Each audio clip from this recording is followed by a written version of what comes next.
Jail का जवाब, jail का जवाब। दिल्ली से आया हूं झोली फैला के आपसे भीख मांगने के लिए। मेरे भारत को बचा लो, मेरे देश को बचा लो।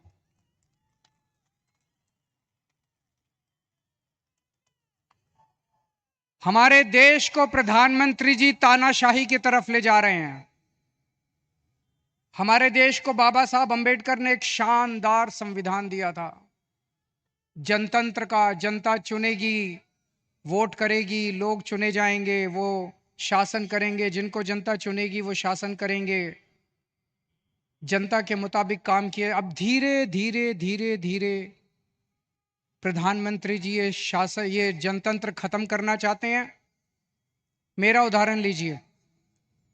दिल्ली में हमें 2015 में दिल्ली में 70 सीट हैं, विधानसभा में 70 सीट हैं। 70 में से 67 सीट, 67 सीट आम आदमी पार्टी को मिली थी। 5 साल बाद चुनाव हुए 2020 में, और 2015 में 67 सीट आम आदमी पार्टी को, 3 सीट बीजेपी को। 2020 में 70 में से 62 सीट आम आदमी पार्टी को, 8 सीट बीजेपी को। तो मोदी जी ने देखा कि दिल्ली में आम आदमी पार्टी को हरा नहीं सकते, तो मोदी जी ने एक षड्यंत्र रचा, एक फर्जी केस बनाया। उसमें मनीष सिसोदिया को, सतिंदर जैन को, सबको उसमें गिरफ्तार किया और फिर मुझे गिरफ्तार कर लिया। अगर हरा नहीं सकते तो गिरफ्तार कर लो। उन्हें लगा कि गिरफ्तार करेंगे तो केजरीवाल को इस्तीफा देना पड़ेगा, लेकिन केजरीवाल ने तय किया सरकार जेल से चलाएंगे। मैंने इस्तीफा नहीं दिया, सरकार जेल से चलाएंगे। अगर मोदी जी जनतंत्र को जेल में कैद करेंगे तो हम जनतंत्र को जेल से चला के दिखाएंगे।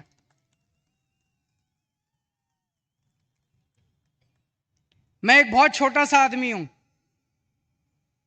हमारी एक छोटी सी पार्टी है, 2 राज्यों में है, पंजाब में, दिल्ली में। मैं सोच रहा था मोदी जी ने मुझे गिरफ्तार क्यों किया।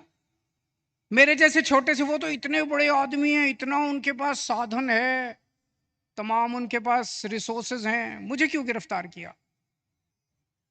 मुझे गिरफ्तार किया क्योंकि दिल्ली के गरीब बच्चों के लिए मैंने अच्छी शिक्षा का इंतजाम किया। दिल्ली के गरीब बच्चों के लिए मैंने अच्छे सरकारी स्कूल बनाए, शानदार सरकारी स्कूल बनाए।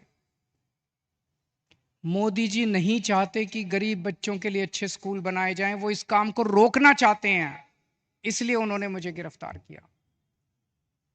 मैंने मान लो 500 स्कूल बनाए।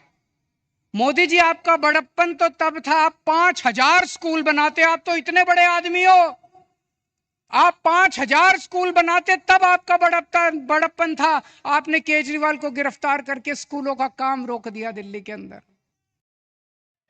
मुझे गिरफ्तार इसलिए किया क्योंकि दिल्ली में मैंने इतने सारे मोहल्ला क्लिनिक, गली गली में मोहल्ला क्लिनिक, अस्पताल बनाए शानदार, सबका इलाज मुफ्त कर दिया, दवाइयां, टेस्ट, सब कुछ मुफ्त कर दिया 2.5 करोड़ दिल्ली के लोगों के लिए। मोदी जी ये काम रोकना चाहते हैं, इसलिए मुझे गिरफ्तार किया। और विडंबना देखिए, दिल्ली के लोगों के लिए मैंने सारी दवाइयां मुफ्त कर दी, लेकिन जब मैं तिहाड़ जेल में गया 15 दिन तक मेरी दवाइयां बंद करवा दी मोदी जी ने तिहाड़ जेल के अंदर।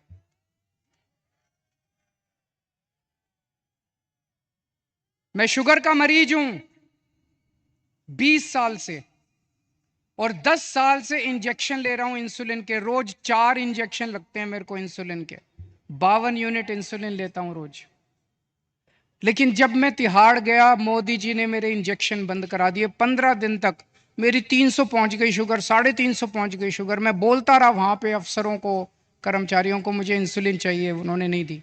बोले ऊपर से आदेश है, इंसुलिन नहीं दे सकते। अगर किसी आदमी को कई दिनों तक शुगर हाई रहे तो उसकी किडनी खराब हो जाती है, उसका लिवर खराब हो जाता है। मुझे नहीं पता ये क्या करना चाहते थे मेरे साथ, लेकिन इतिहास गवाह है, ऐसे बहुत सारे किस्से हुए हैं जब विरोधियों को और विपक्षी पार्टी के लोगों को जेल में डाल के उनके शरीर को खराब कर दिया गया। मुझे गिरफ्तार इसलिए किया गया क्योंकि दिल्ली के सभी लोगों की मैंने बिजली मुफ्त कर दी। दिल्ली में लोगों का बिजली का बिल 0 आता है।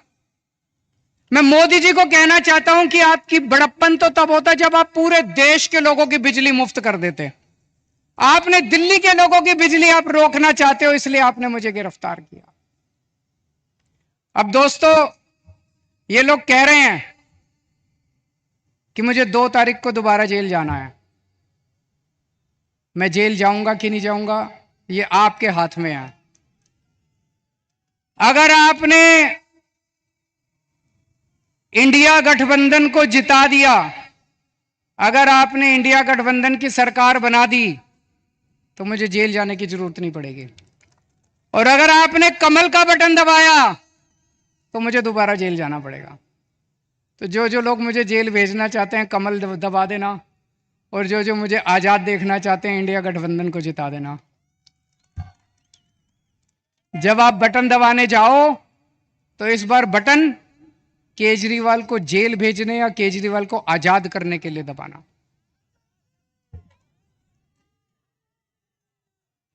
रशिया का नाम सुना है? रशिया, पुतिन ने क्या किया? जितने विपक्षी नेता थे उनको सबको कैद करके जेल में डाल दिया या मरवा दिया, और फिर चुनाव करवाए। 87% वोट मिल गए, 87%। जब विपक्षी नहीं होगा, लड़ने वाले नहीं होंगे, सारे वोट आप ही को मिलेंगे। बांग्लादेश में भी अभी ऐसा हुआ, उसने सारे विपक्षी नेताओं को जेल में डाल दिया और शेख हसीना जीत गई।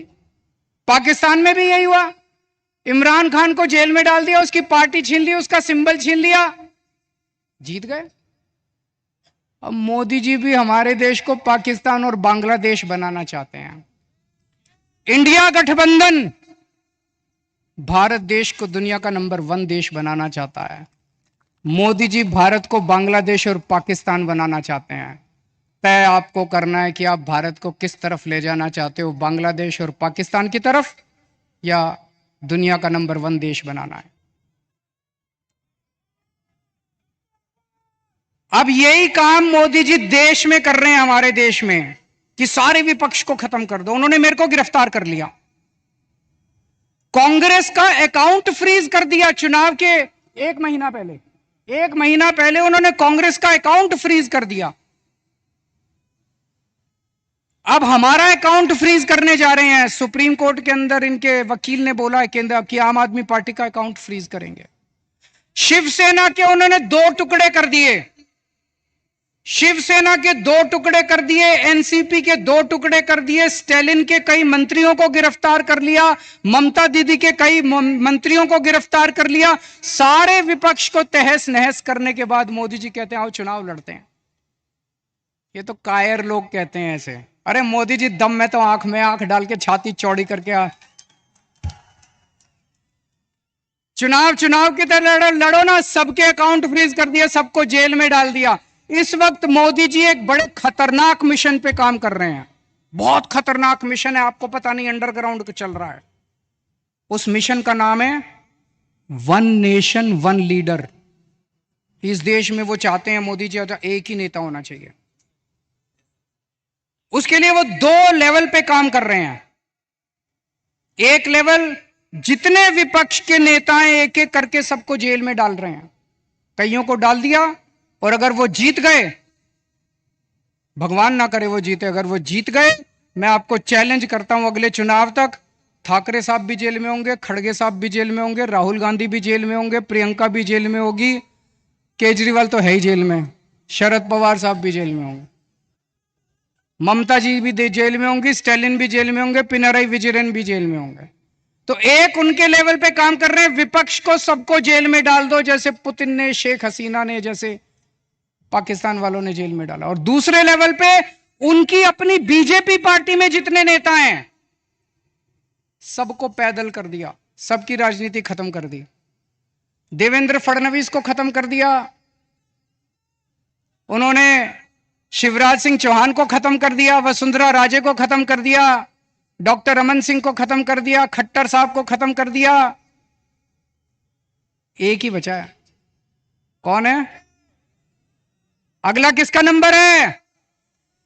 अगला किसका नंबर है? सारा देश जानता है अगला नंबर योगी आदित्यनाथ का है। अगर ये जीत गए तो 2 महीने के अंदर योगी आदित्यनाथ को उत्तर प्रदेश के सीएम पद से हटा देंगे ये लोग। बड़ा खतरनाक। एक ही नेता बचेगा और वो भी बस वही राज करना चाहते हैं। लेकिन एक और चीज है, 2014 में जब मोदी जी प्रधानमंत्री बने थे, उन्होंने एक नियम बनाया बीजेपी के लिए कि जो नेता 75 साल का हो जाएगा बीजेपी में, उसको रिटायर करना पड़ेगा, उसको अपना पद छोड़ना पड़ेगा, उसको टिकट नहीं मिलेगी, और अगर वो किसी पद पे काम कर रहा है तो उसे इस्तीफा देना पड़ेगा। उस रूल के तहत उन्होंने सबसे पहले आडवाणी जी को रिटायर किया, फिर मुरली मनोहर को रिटायर किया, फिर उन्होंने सुमित्रा महाजन को रिटायर किया, फिर उन्होंने यशवंत सिन्हा को रिटायर किया और कई लोगों को रिटायर किया। साल 17 सितंबर को मोदी जी 75 साल के हो रहे हैं।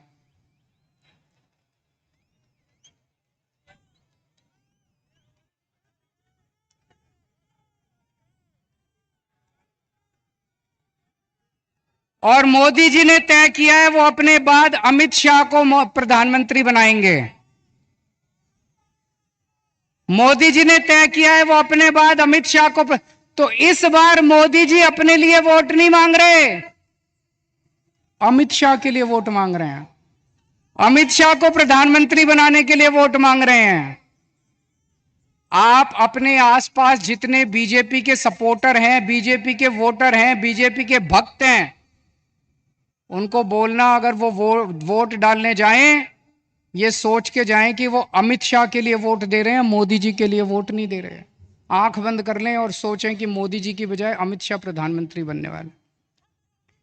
और उसमें भी जितने पिछले 2 साल से इस पे काम कर रहे हैं मोदी जी, जितने नेता थे बड़े छोटे बीजेपी के अंदर, सबको खत्म कर दिया। शिवराज सिंह चौहान को, वसुंधरा राजे को, डॉक्टर रमन सिंह, योगी आदित्यनाथ को 2 महीने में हटा देंगे ताकि रास्ता साफ हो जाए, अमित शाह बचे केवल। यह बात मैंने जेल से निकलने के अगले दिन प्रेस कॉन्फ्रेंस करके कही थी। जैसे ही मैंने कहा, सबसे पहले अमित शाह बोले नहीं नहीं मोदी जी रहेंगे हमारे 5 साल प्रधानमंत्री, मोदी जी रहेंगे। उसके बाद एक के बाद एक ही दिन में 24 घंटे में इतने नेताओं ने कहा मोदी जी रहेंगे प्रधानमंत्री, मोदी जी। मोदी जी ने नहीं कहा, मोदी जी देश के सामने कह दे कि वो रूल तो मैंने आडवाणी जी से छुटकारा पाने के लिए बनाया था, मैं तो रहूंगा। या तो मोदी जी कह दे भाई मैं तो पर अप्लाई नहीं होता, ये तो मैंने आडवाणी जी की राजनीति खत्म करने के लिए बनाया था, उनको रास्ते से हटाने। लेकिन अभी तक मोदी जी नहीं बोले। इसका मतलब मोदी जी रिटायर करेंगे और यूपी के मुख्यमंत्री को हटाया जाएगा। मैं देख रहा हूं महाराष्ट्र में इन दिनों कुछ ज्यादा ही चक्कर लगा रहे हैं मोदी जी। अभी थोड़े दिन पहले आए, इतनी गंदी गालियां देते हैं वो, प्रधानमंत्री को ये शोभा नहीं देता। वो पवार साहब के लिए बोले भटकती आत्मा, ये शोभा देता है प्रधानमंत्री जैसे व्यक्ति को?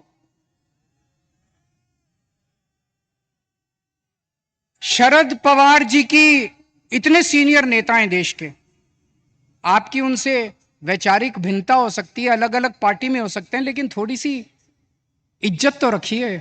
84 साल की उम्र है शरद पवार जी की, मोदी जी की 74 साल की उम्र है, 10 साल बड़े हैं उनसे, और उनको कहते हैं भटकती आत्मा। ये तो सड़क छाप बात है। वो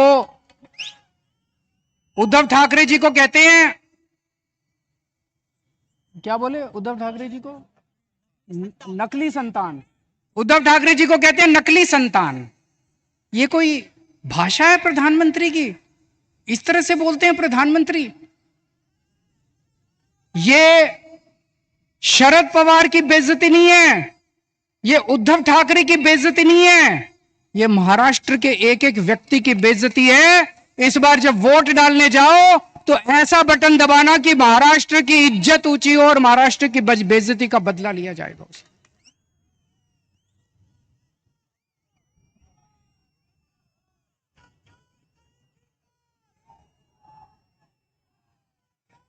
मेरे को इन्होंने 21 दिन की मोहलत दी है सुप्रीम कोर्ट ने। मुझे उम्मीद नहीं थी कि मैं जेल से बाहर आऊंगा इतनी जल्दी, लेकिन बजरंगबली की कृपा है मेरे ऊपर। बजरंगबली की कृपा है। अचानक एक दिन मैं सेल में बैठा था, मेरा 25 नंबर सेल है, जेल नंबर, अब दोबारा जाना है मुझे, आप लोग मुझे चिट्ठी लिख सकते हैं जेल में। Cell number 25, jail number 2, Tihar jail. और मेरे सेल में 2-2 सीसीटीवी कैमरे लगा दिए मोदी जी ने। 2 सीसीटीवी कैमरे हैं, 24 घंटे मेरी मॉनिटरिंग होती है। 13 अफसर बिठा रखे हैं, एक एक अफसर के पास 2-2 टीवी स्क्रीन है जिसपे मैं कितने बजे उठता हूं, बाथरूम कितने बजे जाता हूं, कितनी देर टॉयलेट करता हूं, खाना खाता हूं, टीवी देखता हूं, किताब पढ़ता हूं, क्या करता हूं क्या नहीं करता। आप सोच के देखो, अगर आपको यह पता चले कि 24 घंटे आपके हर मूवमेंट को कोई मॉनिटर कर रहा है, जीना मुश्किल हो जाता है। और 2 टीवी स्क्रीन प्रधानमंत्री जी के अपने दफ्तर में लगे हुए, 24 घंटे मोदी जी मेरे को देखते हैं कि मैं क्या कर रहा हूं।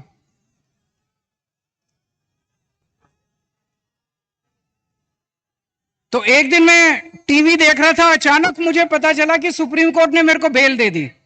मैं 21 दिन के लिए बाहर आ गया।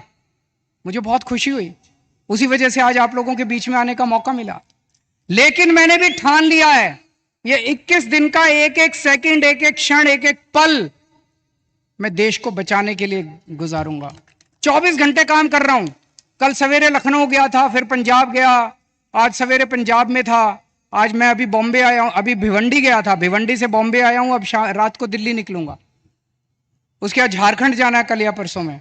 पूरे देश में घूम के मेरा एक ही लक्ष्य है, किस तरह से अपनी भारत माता को बचाना है, देश को बचाना है, तानाशाही से बचाना है। दोस्तों, मैं तो आज आपको एक ही चीज बोल के जाऊंगा। जैसा मैंने कहा, अगर इनकी सरकार आ गई तो ये ठाकरे साहब को भी, शरद पवार जी को भी, सबको जेल में डाल देंगे। तो जो करे उद्धव ठाकरे से प्यार, उसे करना होगा मोदी को इंकार। जो करे शरद पवार को प्यार, उसे करना होगा मोदी को इंकार। और अंत में मैं कहना चाहता हूं, इंडिया गठबंधन के यहां पे 3 पार्टनर्स हैं, शिवसेना, एनसीपी और कांग्रेस। मैंने एक वीडियो देखा, मैं बड़ा चिंतित हो गया वो वीडियो देख के सोशल मीडिया पे। एक व्यक्ति ने वोट दे के बाहर निकला, उससे मीडिया वाले ने पूछा किसको वोट दिया? बोला शरद पवार को। बोला कौन से निशान पे? बोला घड़ी के निशान पे।